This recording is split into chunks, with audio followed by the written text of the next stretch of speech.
Well, you'll have a better idea of just how much money the state will send to your town tomorrow, because Governor Cuomo is set to lay out his budget proposal, and the outlook is optimistic among those who will listen to his message the hardest. And Matt Markham tells us now what some of them are hoping to hear and how it will affect you. We bridged half the gap from last year. The 2012-13 state budget deficit came to about $2 billion.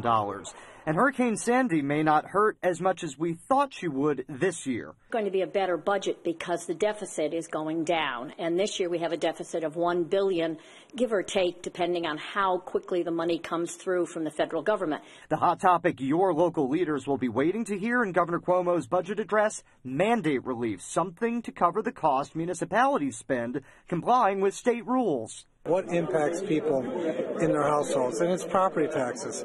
That's a major aspect.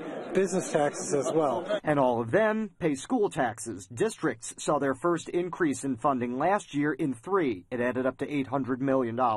They're expecting that much or slightly less, still working to make up the difference. A lot of the money that we get in state aid at this point in time has to go to reimburse expenses that have already occurred for transportation and special education. Cuomo has asked municipalities to consolidate. Struggling districts, especially the rural ones, may consider the same depending on how much they get. The system we have right now is pretty cumbersome. There have to be incentives to communities to do this. Funding for the regional economic councils is also expected to hold steady. It's the governor's much talked about partnership with private and public employers, his plan to generate jobs. Matt Markham, CBS 6 News.